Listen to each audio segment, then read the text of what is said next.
We are now going to look at controlling moving lights. To begin with, select your fixtures as normal.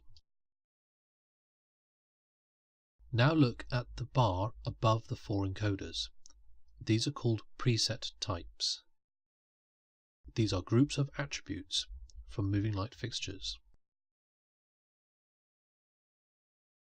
You have dimmer, position, gobos, color, beam, focus, control, and shapers. Other preset types will automatically appear when you patch fixtures that use them. For example, video will appear when you patch a media server. Below the dimmer, you'll have a control that allows you to switch between attributes. For example, Gobo 1 and Gobo 2. You can also drag this menu down to open it up and view all the attributes available.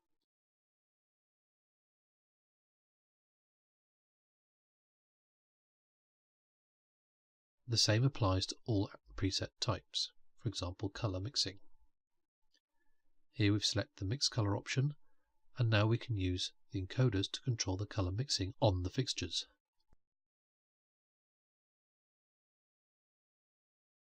This is not the only way you can control color mixing on moving lights.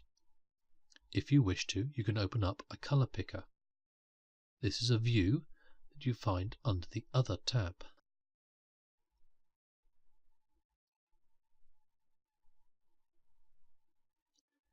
Once you have a color picker open, you can simply click and drag on the screen to select the color of your choice.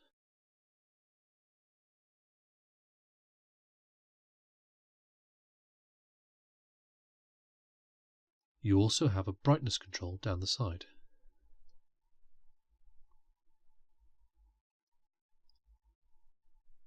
At the top of the screen, you have a series of buttons to change the mode of the color picker.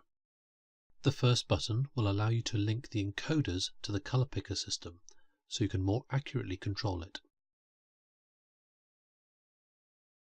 The second button will change the mode of the color picker. Here the swatch book will allow you to select predefined colors from different gel manufacturers.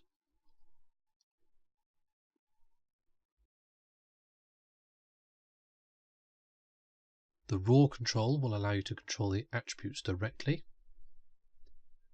The predefined colors are some simple ready-made colors for quick access. The fader page gives you HSB, CMY and RGB faders on the same screen, so you can work with whichever method suits you best.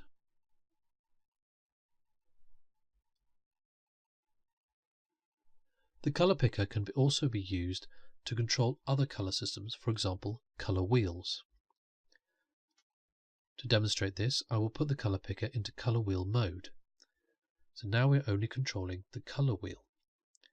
Use the system exactly the same way by clicking and dragging, and it will select the nearest color on the color wheel to the color you have selected.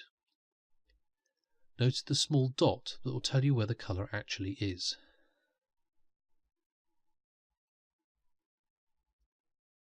In mixed color only mode, it will automatically remove color wheels for you.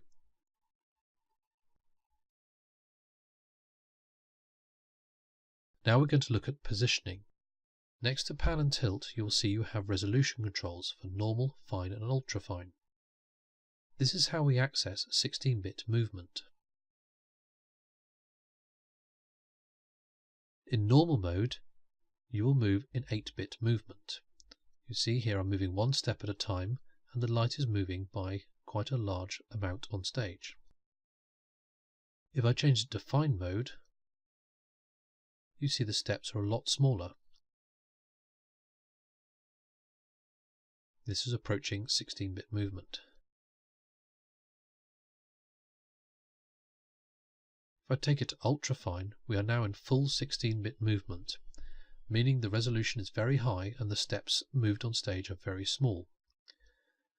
To achieve this, I'm turning the encoder quite fast to go through all the steps, and as you can see, the light is hardly moving. You can swap between the modes anytime you like to control the accuracy of your lights. Additionally, you can also speed up encoders by holding them down as you rotate them. Lastly, for attributes like gobos and color wheels, you can tap the encoder or the touchscreen above the encoder to preview all the items you can select. Here, for example, I'm changing the gobo using this window.